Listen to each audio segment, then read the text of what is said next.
এই এক ভিডিওতে তোমাকে আমি 2 বছরের রোড ম্যাপ দিব। প্রপারলি টিচার সিলেক্ট করতে না পারলে তুমি কিন্তু প্রচুর সাফার করবা, বিকজ 9-10 এ কিন্তু টিচারের প্রভাব অনেক বেশি থাকে। কোন বই এক্সট্রা পড়বা, গাইড কিংবা সাপ্লিমেন্ট কিনবা, কবের মধ্যে সিলেবাস শেষ করবা, সবকিছু নিয়ে ভিডিওতে আলোচনা করব। শেষ পর্যন্ত দেখতে হবে কিন্তু। আসসালামু আলাইকুম। যারা 8 থেকে 9 এ উঠছেন, এই ছোট ছোট বাচ্চারা এবং তার সাথে যারা গার্ডিয়ান আপনারা দেখছেন, তাদের সবাইকে অসংখ্য স্বাগতম আজকের ভিডিওতে। এই ভিডিওটা খুবই গুরুত্বপূর্ণ আপনাদের সবার জন্য দেখা, কারণ আপনারা আর একটা মাস পরে কিন্তু নতুন 9 এর যাত্রা শুরু করছেন। আপনারা for the first time physics, math, chemistry জগতে নতুন ভাবে পা দিবেন, কিংবা যারা সায়েন্স বাদ দিয়ে আর্টস এবং কমার্সে যাচ্ছেন, তারাও তাদের সাবজেক্ট ভিত্তিক পড়াশোনায় যাচ্ছেন। এই টাইমটা খুবই ক্রুশাল, এবং এই টাইমটা যদি আপনারা প্রপারলি ইউটিলাইজ করতে পারেন, তাহলে আপনাদের সামনের যে জার্নি সেটা অনেক সুন্দর হবে। আমি আপনাকে এই ব্যাপারে একটা প্রপার গাইডলাইন আছে দিয়ে দেওয়ার চেষ্টা করব। গত বছর আমি 9-10 এর ফার্স্ট টাইম অনলাইন কোর্স নামিয়েছিলাম, এবং আমার ফিজিক্স ব্যাচে আলহামদুলিল্লাহ 562 জন স্টুডেন্ট ভর্তি ছিল, এবং প্রত্যেকেরই যে এখন তাদের টেস্ট পরীক্ষা চলছে, কারো বার্ষিক পরীক্ষা চলছে, চমৎকার তাদের রিভিউ এবং চমৎকার তাদের রেজাল্ট। তার বেসিসে আমি কি ভুল করেছি এবং তার সাপেক্ষে আমার গত 6 বছরের যে অভিজ্ঞতা, সবকিছু মিলিয়ে আমি আপনাদেরকে একটা প্রপার গাইডলাইন দেওয়ার চেষ্টা করব। গত বছর আমি এরকম একটা ভিডিও বানিয়েছিলাম যেটা প্রায় 1 লাখের মতো ভিউ পেয়েছিল, এবং অনেক গার্ডিয়ান আমাকে পার্সোনালি ইনবক্স করে ধন্যবাদ জানিয়েছেন। আমি আশা করি আজকের ভিডিওটাও আপনাদের সবার জন্য ঠিক একইভাবে উপকারে আসবে। প্রথমে চলে আসি প্রথম প্রশ্ন, যে আপনারা যারা 8 থেকে 9 এ উঠছেন, তারা কিভাবে চুজ করবেন যে সায়েন্স, আর্টস, বিজনেস স্টাডিজ আপনি কোনটা নেবেন। আমার মতে এই জায়গায় চুজ করার ক্ষেত্রে কয়েকটি ইম্পর্টেন্ট ফ্যাক্টর আছে। ভাইয়া সায়েন্স আপনি চুজ করতে পারেন না কিনা সেটা শুধুমাত্র আপনার জানার অ্যাবিলিটি আছে। যেহেতু আর্টস এবং কমার্সের কিংবা বিজনেস স্টাডিজের কোনো সাবজেক্ট ভিত্তিক পড়াশোনা আপনি এখনো পর্যন্ত করেন নাই, that's why it's very hard to understand যে আসলে তোমার আর্টস এবং বিজনেস স্টাডিজের মধ্যে কোনটা নিতে হবে। বাট সায়েন্স নিবা না কিনা সেটা তুমি অলরেডি কিছুটা হলো আজ পেতে পারো, কারণ তুমি ক্লাস 8 এ কিন্তু জেনারেল ম্যাথ এবং তার সাথে জেনারেল সায়েন্স পড়েছো। এই জেনারেল ম্যাথ এবং সায়েন্স এই দুটো সাবজেক্ট পড়ার পরে তোমার জানা থাকা উচিত যে তোমার এই দুটো সাবজেক্টের পারফরমেন্স কেমন। তুমি কি আসলে ফিজিক্স, ম্যাথ, কেমিস্ট্রি পড়তে ভালোবাসো? তোমার কি বিজ্ঞানের কঠিন বিষয়গুলো পড়তে মজা লাগে? অঙ্ক দেখে তুমি কি এক্সাইটেড ফিল করো? এই প্রত্যেকটা প্রশ্নের উত্তর হ্যাঁ হলে তোমার জন্য সায়েন্স। আরো কয়েকটা তোমাকে আইডিয়া দিয়ে রাখি, যারা সায়েন্সে পড়বেন, গার্ডিয়ান যদি দেখে থাকেন, মাথায় রাখবেন সায়েন্সে কিন্তু আপনার বাচ্চাকে প্রত্যেকটা সাবজেক্টের টিচার দিতে হবে। যে যাই বলুক না কেন, অনলাইনে ফ্রিতে পড়া যায়, এটা সেটা সব সত্য কথা, বাট আপনি একজন গার্ডিয়ান হিসেবে মাথায় রাখবেন আপনার বাচ্চা একজন অ্যাভারেজ স্টুডেন্ট যদি হয়, তাকে কিভাবে সার্ভ করতে হয়। আপনার বাচ্চা extremely talented, that's a different thing, but সবার বাচ্চার কাছে জেনারেলি অ্যাভারেজ হয়ে থাকে। আমি নিজে একজন অ্যাভারেজ মানুষ, তো সেই সাপেক্ষে আপনার জন্য আমি সাজেশনটা দেওয়ার চেষ্টা করছি।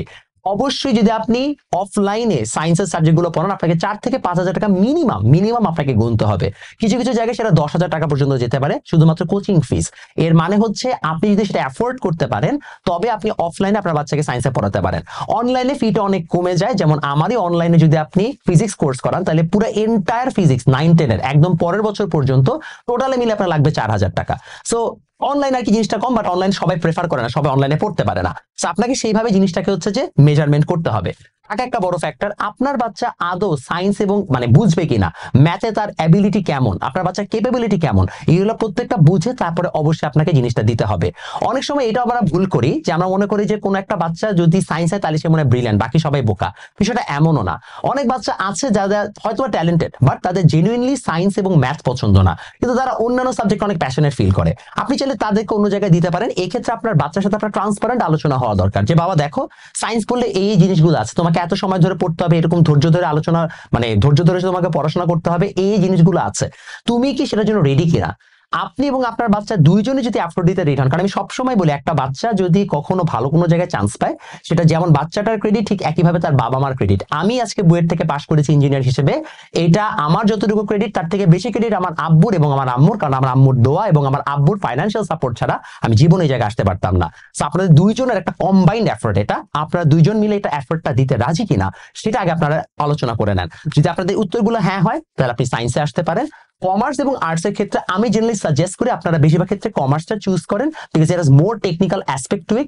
আর্টসে আসলে সাধারণত টেকনিক্যাল অ্যাসপেক্টটা একটু কম, এবং সায়েন্স এবং কমার্স যদি আপনি চুজ করেও থাকেন 9-10 এ, তাহলে আবার সবচেয়ে বড় অ্যাডভান্টেজ আপনি পরে যেয়ে কিন্তু শিফট করতে পারবেন। সায়েন্স থেকে কমার্স বা বিজনেস স্টাডিজ এবং আর্ট দুটোতেই যাওয়া যায়, এবং আর্টসে যদি আপনি বিজনেস স্টাডিজে পড়েন, তাহলে আপনি আর্টসে পরে শিফট করতে পারবেন। তো কোনো বাচ্চা যদি এটা নিয়ে কনফিউজ থাকো যে ভাই আমি আসলে শিওর না কি করব, আমি বলবো শিওর না হলে সায়েন্স নাও। কারণ তুমি সায়েন্স যদি এসএসসি তে খারাপও করো, ফর এক্সাম্পল তুমি 4.6 পাইলা, কোনো সমস্যা নাই, তুমি কিন্তু ইন্টারে যে ইজিলি হচ্ছে যে কমার্সে বা আর্টসে চলে যেতে পারবা। তখন শিফট করলে তোমার অটোমেটিক্যালি যেহেতু ম্যাথের বেসিক কিছু হলো স্ট্রং আছে, তোমার কিন্তু তখন সেটা হেল্প করবে। সো এই গেল তোমার সায়েন্স, আর্টস, বিজনেস স্টাডিজের মধ্যে কোনটা চুজ করবা। আমাকে পার্সোনালি জিজ্ঞেস করলে আমি তো অবশ্যই সায়েন্সই বলবো, বিকজ অপরচুনিটি বেশি। আর আমার কাছে আসলে সায়েন্স মজা লাগে। আমি নিজে ফিজিক্স, ম্যাথ, কেমিস্ট্রি এগুলো নিয়ে অনেক বেশি প্যাশনেট, ইঞ্জিনিয়ার মানুষ, আমার কাছে এটা অনেক ভালো লাগে। সিলেবাসের ডেডলাইন এটা সবচেয়ে ক্রুশাল। অনেক বাচ্চা জানেন এখানে কি করতে হয়। সাধারণত আপনি এসএসসি পরীক্ষাটা দিবেন কিন্তু 2 বছর 2 মাস পরে একই বইয়ের উপরে, ঠিক আছে, একটাই বই 2 বছর 2 মাস পরে। ক্লাস 9-এ 2026 ব্যাচে যখন আপনি আছেন, মানে 2026 সালে যখন আছেন, ক্লাস 9-এ থাকা অবস্থায় আপনাকে ইনশিওর করতে হবে যেন আপনি সিলেবাসে 70% শেষ করে ফেলেন। ধরেন ফিজিক্সে আপনার টোটাল চ্যাপ্টার আছে 13টা চ্যাপ্টারের মধ্যে আপনাকে 9টা চ্যাপ্টার অথবা 10টা চ্যাপ্টার, 9টা চ্যাপ্টার আমি আর কি এই বছর পড়িয়েছি, 10, 11, 12 আমি পরের বছর পড়াবো। আপনাকে 9টা চ্যাপ্টার কিন্তু এই বছরই শেষ করে ফেলতে হবে। সো আপনাকে এই পেসে পড়তে হবে, এটা আপনি মাথায় রাখেন। তার পরবর্তীতে ক্লাস 10-এ আপনাকে এপ্রিল মাসের মধ্যে বাকি 30% সিলেবাস শেষ করে ফেলতে হবে। অর্থাৎ পরের বছরের মানে 27 সালের এপ্রিল মাসে আপনার কিন্তু 9-10-এর সিলেবাসের ফার্স্ট টাইম শেষ। এখন আপনি শুরু করবেন রিভিশন, কারণ আপনার প্রিটেস্ট থাকবে জুন জুলাই, মানে জুলাই মাসে প্রিটেস্ট থাকবে। আপনাকে তখন রিভাইজ করতে হবে প্রিটেস্টের জন্য। প্রিটেস্টের পরে আপনি কিন্তু সাধারণত সবাই টেস্ট পেপার সলভিং করে কবে বলতো? টেস্টের পরে, তাই না? এই জায়গাটা সবাই বোকামি করে। টেস্টের পরে টেস্ট পেপার সলভিং করে জীবন শেষ করতে পারবে না। টেস্ট পেপার সলভিং শুরু করতে হবে প্রিটেস্টের পর। টেস্টের আগে তুমি টেস্টের আগে সুন্দর মতো টেস্ট পেপার সলভিংটা শুরু করে দিবা, রিভাইজ করবা অগাস্ট সেপ্টেম্বর, এই 2টা মাস ধরে। অগাস্ট সেপ্টেম্বরের পর অক্টোবরে তোমার হচ্ছে পরীক্ষা চলবে। টেস্ট পরীক্ষা অক্টোবরে হওয়ার পরে নভেম্বর, ডিসেম্বর, জানুয়ারি 3 মাস তুমি সময় পাবা। এই 3 মাস তোমার হচ্ছে তোমার পারফেকশন টাইম।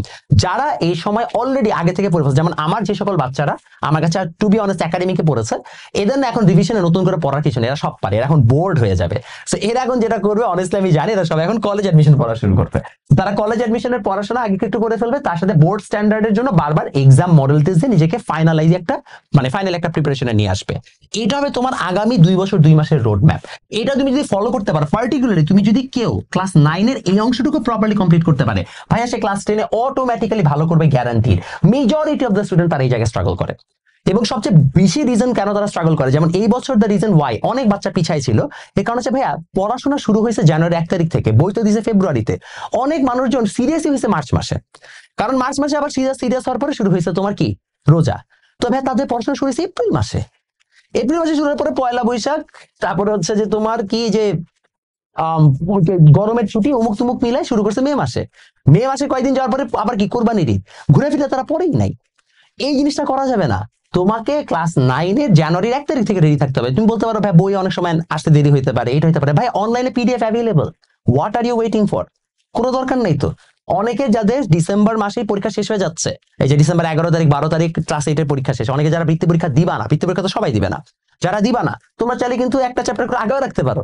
বলতেছি না তোমাদের সবাইকে করতে হবে, ছুটির সময় ছুটি এনজয় করো অফকোর্স, বাট চাইলে কিন্তু অনলাইনে ফ্রি অনেক ক্লাস আছে, যেমন আমারও প্লেলিস্ট দেওয়া আছে, একটা দেখে তুমি করে ফেললা, আগে থেকে জানা থাকলো, আইডিয়া থাকলো। সো অনলাইনে পিডিএফ যেহেতু এখন অ্যাভেলেবল বইগুলোর, আগে যেমন আমাদের সময় ছিল না, সো তোমরা চাইলে এখন সেখান থেকে পড়ে নিতেই পারো। সো কোনোভাবেই ভাই জানুয়ারি 1 তারিখটাকে মিস করবা না। এর পরবর্তীতে এইটা গেল সিলেবাস ডেডলাইন। এখন পড়বা কিভাবে, টিচার কিভাবে পিক করবা, কোন চ্যাপ্টার কেমনে পড়বা, সেটা জানানোর আগে একটু আমি আমার কোর্স গুলো সামনের বছর কি আছে বলে দেই। সামনের বছর এই বছরের মতোই ফিজিক্স, ম্যাথ, কেমিস্ট্রি, বায়োলজি প্রত্যেকটা কোর্স হবে। ম্যাথের জন্য জেনারেল ম্যাথ, হায়ার ম্যাথ আলাদা আলাদা কোর্স থাকবে, কোনো সমস্যা নাই। এবং এটা হচ্ছে আমাদের হোয়াটসঅ্যাপ নাম্বার, এখানে যোগাযোগ করলে ডিটেলস পাবেন, এবং আমাদের ওয়েবসাইটে সবকিছু ডিটেলস দেওয়া থাকবে। গত বছর আমি অনেকগুলা ফিচার দিতে পারিনি আমার বাচ্চাদেরকে, আমি ক্লাস সব ঠিক মতো নিছি, চমৎকার ক্লাসেস, এটা নিয়ে আমি কোনো ডাউট রাখতেছি না যে ক্লাসে তারা বেস্ট সার্ভিসটা পাইছে। বাট একটা বাচ্চার এক্সামও দরকার, আমি এক্সামটা প্রপারলি নিতে পারি না। এই বছর আমি প্রত্যেক সপ্তাহে একটা এক্সাম নিব, উইকলি হচ্ছে এমসিকিউ এক্সাম। তুমি এমসিকিউতে কোনোভাবে খারাপ করতে পারবে না। আর প্রত্যেক মাসে একটা মেগা রিটেন এক্সাম থাকবে, যে মেগা রিটেন এক্সামের জন্য আমি পুরস্কারও দিব, কোনো সমস্যা নেই। বাট এবার আমি প্রপার সার্ভিস দিব, এবং আমি কোনোভাবেই হচ্ছে যে আমার যারা কম্পিটিটর, যেমন অফকোর্স আমার কম্পিটিটর কারা ভাই, এসিএস, শিখো, 10 মিনিট স্কুল, এরা সবাই এখন অনেক বড় স্ট্যাবলিশ প্ল্যাটফর্ম। তো এদের সাথে কম্পিট করতে হইলে, বা ফাহাদ টিউটোরিয়াল, ফাহাদ ভাই আমাকে তো বেস্ট সার্ভিস দিতে হবে। সো আমি ক্লাসের দিক থেকে অনেক কনফিডেন্ট, যে না ক্লাসে আমি জোস পড়াই। বাট এই সকল ফিচার গুলোতে আমি একটু পিছাই ছিলাম। এই বছর আমি আমার ওয়েবসাইট বিল্ড করেছি, নতুন এক্সাম পার্টনার নিয়েছি, পুরো এক্সাম সিস্টেমের জন্য আলাদা আমার একটা অ্যাপই বানানো হয়ে গেছে। এই সবকিছু মিলে এবার আমি একটা সার্ভিস দিব। সো ইনশাল্লাহ এবার আমি সার্ভিসে কোনো কমতি রাখবো না। আমার আর্কাইভ ক্লাস রেডি, সবগুলো আমার নিজের নেওয়ার। আমার অন্যান্য জায়গায় এটাই কিন্তু ডিফারেন্স, অন্যান্য কোনো জায়গায় মানে একজন টিচার সব ক্লাস নেন, আমি একাই সব ক্লাস নিছি। আমার প্রত্যেকটা ক্লাস নিজের একার নেওয়া আছে, প্রপারলি ডিটেইল ভাবে হচ্ছে সবগুলো লেকচার নেওয়া। এবং এইবার তোমাদের প্রত্যেকে আমি একটা হার্ড কপিও দিব, কিসের জানো? প্র্যাকটিস বুকের। তোমরা তো বাসায় পড়ো না, তোমরা তো অনেক অসভ্য, একদম না পিটাইলে পড়ো না। তো তোমাদের একটা আলাদা প্র্যাকটিস বুক দেওয়া হবে, যেখানে বাছাইকৃত সিকিউ এমসিকিউ এসিকিউ থাকবে, তোমরা ওগুলো সলভ করে ভাইকে দেখা, ভাই যে করছে আমি। এবং এইটার পাশাপাশি এটা তো অনলাইন ব্যাচে সবগুলো আছে, অফলাইনে আমি ফিজিক্স পড়াই। এবং অফলাইনে যারা আমাকে চিনে, আমার মিরপুর এলাকায় এই যে আমি পড়াই হচ্ছে যে মণিপুর গার্লস এর ঠিক অপোজিটে, এটা আমাদের রঙিন ফুল কোচিং এর হচ্ছে যে নাম্বার। ভাই এই জায়গায় অলরেডি 2টা ব্যাচের আমি টাইমিং দিয়েছি, এই ব্যাচটা অলমোস্ট ফুল। আমি জানি সাউন্ড ভেরি উইয়ার্ড যে ভাই আপনি তো ব্যাচ মানে মাত্র ডিসেম্বর মাস শুরু হয় না, আপনার ব্যাচ আবার ফুল হয় কিভাবে? আলহামদুলিল্লাহ ফুল। আপনারা যারা যারা ভর্তি হতে চান এই ব্যাচটাতে প্রায় কাইন্ডলি এখনই যে যোগাযোগ করে ফেলেন, একটু যে ভিজিট করবেন, সুন্দর মতো ভর্তি হয়ে চলে আসবেন, যেন আমরা জানুয়ারি 1 থেকে শুরু করতে হবে। যারা অফলাইনে পড়বা এবার তোমাদেরকে খবর বানায় ফেলবো, অফলাইনে ক্লাস তো হবে, অনলাইনে রেকর্ডের ফিচার পাবা, অনলাইনে এক্সাম তোমরা দিবা, মেগা রিটেন এক্সামটা তোমরা আমার সামনে দিবা, এবং তোমাদের প্র্যাকটিস বুকে প্রত্যেক সপ্তাহে প্রত্যেক ক্লাস শেষে হচ্ছে যে প্র্যাকটিস বুক থেকে তোমাদের হোমওয়ার্ক দেওয়া থাকবে, এটা না করলে আমি বেদম মাইট দিব। আঙ্কেল আন্টিকে বলা থাকবে আন্টি মাইটটার আমার দেওয়ার অধিকার রাখতে হবে, নাহলে আপনার বাচ্চা শিখবে না, আমার খালি মায়ের অধিকারটা দেন, ওরা আমি সিধা বানায় ছাড়বো। আর যারা আমার কাছে এবার পড়তে আসবেন যেই কোর্সেই যান না কেন ভাইয়া, আমি একটু আগে থেকে বলে রাখি আমি ম্যাথ স্টুডেন্ট না, আমি বিশ্বাস করি যে আমি অ্যাডভান্স পড়াবো। আমি আমার বাচ্চাকে বা আমার ছোট ভাই বোনগুলোকে যেটা পড়াবো সেখানে ভাই কোনোভাবে আমি কিছু হাতে রেখে পড়াবো না। আমি এই বছর যে ফিজিক্স পড়িয়েছি আমি কিন্তু লিটারালি স্প্রিং এর কাটাকাটির অংশ পড়াই ফেলছি, যেটা কিনা ইন্টারমিডিয়েটে আসে। কারণ কি ভাইয়া, মানে সম্ভব পড়ানো, আনত তল থেকে শুরু করে উপাংশ টুপাংশ যা আছে আমি সব পড়াইছি। এটা নিয়ে আমাকে অনেক গালিও শুনতে হয়েছে, অনেকে বলছে হ্যাঁ আপনি খামাখা বাচ্চাদেরকে এক্সট্রা পড়ান কেন? কারণ ভাইয়া পড়ানোর সুযোগ আছে, কেন পড়াবো না? আমি ফ্রিকশন নিয়ে ওদেরকে যা যা পড়াইছি, যে কোনো ম্যাথ করাইছি, ওদের ইন্টারমিডিয়েটের অর্ধেক ফ্রিকশনের পড়া শেষ। সো ভাই আমাকে জাস্ট হচ্ছে যে আপনি যদি এরকম কেউ হন যে না ভাই আমি বেসিক থেকে অ্যাডভান্স পর্যন্ত পড়তে চাই, এসএসসি এ প্লাস আমার টার্গেটই না, ওই ছাতা আমি চাই না, এসএসসি এ প্লাস কোনো ব্যাপার না। আমার টার্গেট ভাই আপনাকে এ প্লাস না, আপনাকে ফিজিক্স শিখানো, ম্যাথ শিখানো, কেমিস্ট্রি একদম পুরান বই নতুন বই সব বই মিলে পড়ানো। আমি যে অর্গানিকের লেকচার নিয়েছি এবার, আমার মনে হয় আমি আপনাদের এসএসসি বই যা আছে তার থেকে আরো অনেক বেশি কভার করে ফেলছি। মানে নামকরণ আমি যা পড়াইছি, নামকরণ দিয়ে আপনি মোটামুটি হচ্ছে এইচএসসি এর ফার্স্ট হাফ কভার করে ফেলতে পারবেন। সো আমি অ্যাডভান্স পড়াইতে পছন্দ করি। আমি চাই যে একটা বাচ্চা যখন কলেজ অ্যাডমিশনে যাবে ওর জন্য নতুন কিছু না থাকে, ও যেন ইন্টারে অর্ধেক পড়া রেডি থাকে, এবং সেটা ইনশাল্লাহ আপনারা পারবেন। এই জায়গাতে আপনারা যদি এরকম এনথুসিয়াস্টিক হন যে না ভাইয়া I want to learn beyond SSC, this is where I am gonna be helping you. বারবার বলছি আমার কিন্তু টার্গেট ম্যাথ স্টুডেন্ট না, আমার টার্গেট যে বাচ্চা পড়তে চায় এবং যে বাচ্চা অ্যাডভান্স শিখতে চায় তাকে শেখানো। আমি যদি সত্যি কথা বলি, যদি আপনি জাস্ট অ্যাভারেজ এসএসসি পড়া পড়তে চান, ওটার জন্য আমার প্রতিজ্ঞা চ্যানেলে ফ্রিতে আমাদের লেকচার দেওয়া আছে, আপনি ওইটা করলে এসএসসি দিয়ে এমনি প্লাস পাবেন, guaranteed, guaranteed. But if you want to learn beyond that, learn basics, this is where you must go. Okay fine, অনেক প্রমোশন হয়েছে, আর বই টই আসবে, ঠিক আছে? আমার অনেক বই আছে, এগুলো আমি আপডেট দিব এখন না, এক ভিডিওতে সব বলে আপনারা বিরক্ত হয়ে যাবেন। এখন আছেন হোয়াট টু বাই এক্সট্রা। আপনারা সবাই মেইন বই তো পাবেন আপনাদের বাংলাদেশ সরকারের পক্ষ থেকে, বাট এটা বাদে এক্সট্রা কি কি কিনতে হবে? ভাই আপনাকে গাইড কিনতে হবে, টেস্ট পেপার সাপ্লিমেন্ট কেনার দরকার নাই। গাইড টেস্ট পেপার সাপ্লিমেন্ট সবকিছুই একই, মানে গাইডের মধ্যে সবই থাকে, টেস্ট পেপার সাপ্লিমেন্ট কেনার দরকার নাই। গাইড কেনার ক্ষেত্রে এই কয়েকটা কোম্পানিকে আমি রেকমেন্ড করি। লেকচার ভালো, রয়্যালের টাইপ ওয়াইজ ম্যাথ গুলো খুব ভালো। তো রয়্যালের হচ্ছে যে জেনারেল ম্যাথ, হায়ার ম্যাথ এবং ফিজিক্স, এই দুইটা বেশ ভালো করছে ওরা। আর প্যারালাল টেক্সট হচ্ছে ওরা ওভারঅল থিওরির সাথে মিলে খুব সুন্দর একটা বই করছে। সমস্যাটা প্যারালাল টেক্সটের দাম একটু বেশি, বাট খুবই সুন্দর রঙিন একটা বই, তো চাইলে নিতে পারেন, কোনো সমস্যা নাই। উদ্ভাস এবার যেটা করছে আমি দেখলাম, ওদের একটা ম্যাথের মানে টেস্ট পেপার টাইপের বের করছে, চমৎকার একটা বই বের করছে। মানে উদ্ভাসকে আসলে মানে এখানে একটা হ্যাটস অফ বলতে হবে, খুবই ভালো কাজ করছে। So lecture, royal, parallel text একটা নিলেই হইলো ভাইয়া, কোনো সমস্যা নেই, যেটাই নেন মোটামুটি সবগুলোতে সেম, অনেক প্রশ্ন দেওয়া আছে, আপনি এখান থেকে ইনাফ প্র্যাকটিসের জন্য এলিমেন্টস পাবেন। টেস্ট পেপার আপনি কিনবেন একদম পরে, এখন না, এখন জাস্ট গাইড এই কয়েকটা কোম্পানি যে কোনো একটা নিলেই হবে। আমার নিজের বইয়ের কথা প্রমোশন আমি আরেকটু পরে করব, কারণ আমি আমার বইয়ের মধ্যে কি কি চেঞ্জেস আনছি, কি কি চমক রাখতেছি সেটা আমি একটু পরে। আমি থিওরি ইনসেন্টিভ বই বেশি পছন্দ করি, আসবে ওটা ডিটেলস, এখন আস্তে আস্তে আমি দিব, কোনো সমস্যা নাই। এরপর আছেন how to pick your teacher, this is a very important part. ভাইয়া আমি তো বাংলাদেশের সব স্টুডেন্টকে পড়াইতে পারবো না, আমার কাছে ম্যাক্স কয়জন পড়বে, অনলাইনে 1000-2000 পড়বে, আর অফলাইনে হয়তো 200-300 পড়বে, এই তো, এর থেকে বেশি আমি চাইলেও পড়াইতে পারবো না। বাংলাদেশের প্রায় 20 লক্ষ স্টুডেন্ট, তো তাদেরকে কি করতে হবে? তাদের সবার জন্য আমি একটা কমন গাইডলাইন দিয়ে দিচ্ছি, যারা গার্ডিয়ান আছে এই জিনিসটা ভালো করে দেখেন। এমন টিচার পিক করবেন যারা ভাই এসএসসি এইচএসসি একসাথে পড়ায়। আমি এটা বলছি কারণ কি, আমি যখন এসএসসি বইটা পড়াই, বিশ্বাস করেন এসএসসি ফিজিক্স বই অনেক ভুল আছে, এবং এই ভুলগুলো আমি দেখেছি অনেক স্ট্যাবলিশ টিচার তারা হচ্ছে যে ভুলগুলো ধরায় দেয় না, তারা ওই ভুলটাই পড়ায় যাচ্ছে। কারণ এই ভুলগুলো আসলে আমরা এইচএসসি সাথে যখন পড়াইতে যাই, আমরা তো এইচএসসি একসাথে পড়াই, আমি এইচএসসি পরে অ্যাডমিশন পড়াই, আমি জানি যে ভুলগুলো কোথায় আছে, এবং একই সাথে এইচএসসির অনেক কনসেপ্ট আমি এসএসসি তে দেওয়ার চেষ্টা করি, কারণ সুযোগ আছে, আমি পড়াই দিচ্ছি। আমি কাজ ক্ষমতা শক্তির উপরে যদি সত্যি কথা বলি, এসএসসি লেভেলে 5টা লেকচার হলে হয়, আমি আমার ব্যাচে 8টা থেকে 9টা লেকচার নিচ্ছি। কারণ কি, ওই এক্সট্রা লেকচার গুলোতে আমি মোটামুটি এইচএসসি লেভেলের হচ্ছে যে অনেক অংশ সলভ করে ফেলছি। সো যদি আপনি এরকম এসএসসি এইচএসসি একসাথে পড়ে এমন টিচার নেন, তাহলে অ্যাটলিস্ট সে আপনাকে অ্যাডভান্স পড়াটা এখনই পড়াই দিবে। আপনার বাচ্চা 2 বছর 2 মাস সময়, যদি আপনার বাচ্চা এনথুসিয়াস্টিক থাকে, আপনি অনেক কিছু এক্সট্রা পড়াইতে পারেন। তো পিক আ টিচার যে কিনা হচ্ছে দুইটা একসাথে পড়াইতে পারে। সেকেন্ড হচ্ছে এক্সাম সিস্টেম। এই জিনিসটাতে আমি এই বছর অনেক বোকামি করছি। আমি বুঝি নাই যে আসলে 9-10 এর বাচ্চারা প্যারা না দিলে পড়ে না, কারণ আমি তো আজীবন আতেল ছিলাম, আমাকে বলা লাগতো না, আমি এমনি পড়তাম। আমি এমন স্টুডেন্ট ছিলাম যে আগের দিন পড়ে আসতাম, যে আচ্ছা কি আছে আজকে ক্লাসে স্যার যেটা পড়াবে সেটা আগে থেকে পড়ে আসি। আর এখনকার বাচ্চারা মনে করেন প্রতিদিন ফোন দিয়ে বলতে, বাবা কালকে এটা পড়াবো, মনে করে পড়ে আইসো। সো এক্সাম সিস্টেম যেন তার স্ট্রং থাকে। এই বছর জন্য আমি এক্সাম সিস্টেমে নিজে কাজ করেছি, যেন উদ্ভাস বা এসিএস যেরকম ভাবে এক্সাম সিস্টেম না, আমি সেভাবে তোমাদেরকে সার্চ করতে পারি। ঠিক একইভাবে যখন আপনি অফলাইনে কোনো টিচার চুজ করতেছেন, মেক শিওর সেও যেন একটা প্রপার এক্সাম সিস্টেম আপনার জন্য নিয়ে আসে। This is very very crucial. আর লাস্টলি বোর্ড কোয়েশ্চেন সলভ। অবশ্যই এমন টিচার পিক করবেন যে বোর্ড কোয়েশ্চেন সলভ করায়। এসএসসির পরীক্ষার কোয়েশ্চেন কিন্তু এখন কঠিন হওয়া শুরু করছে। আমি যারা গার্ডিয়ান আছেন, যারা দেখছেন, বিশ্বাস করেন এখন আগের মতো কিন্তু অবস্থা নাই। আগে একটা টাইম ছিল যখন বোর্ড কোয়েশ্চেন সহজ আসতো। আপনি রিসেন্ট ইয়ার্স এর কোয়েশ্চেন গুলো যদি দেখেন, রাজশাহী বোর্ড, কুমিল্লা বোর্ড, এই বোর্ডের কোয়েশ্চেন গুলো যথেষ্ট কঠিন। আর আপনি বলতেই পারেন যে হ্যাঁ ঠিক আছে, কয়েকটা কোয়েশ্চেন কঠিন আছে, আমি স্কিপ করবো, আমি তো ঢাকা বোর্ড, আমারটা তো আসবে না। বাট শেখা তো ইম্পর্টেন্ট। আপনি তো 9-এ যখন উঠেছেন, তখন আপনার টার্গেট থাকবে আপনি কি বেস্ট পড়াশোনাটা করবেন। যখন আপনার পরীক্ষা কাছে আসবে, তখন আমি বলবেন আচ্ছা ঠিক আছে, আমার এই চ্যাপ্টার বাদ দিতে হবে। বাট প্রথমে তো টার্গেট থাকবে বেস্ট। এবং এই জন্যই অবশ্যই এমন টিচার পিক করেন যে কিনা বোর্ড কোয়েশ্চেন ঠিক মতো সলভ করে। আমি এমন অনেক টিচার দেখেছি, তাদের ব্যাচে ভুরি ভুরি স্টুডেন্ট, বাট তারা বোর্ড কোয়েশ্চেনটাই সলভ করায় না। আমি যখন বাচ্চাকে জিজ্ঞেস করি তুমি এটা পারো, বলছে না ভাইয়া, স্যার বলছে এটা আসবে না, অথচ এখান থেকে বোর্ড কোয়েশ্চেন এসে বসে আছে।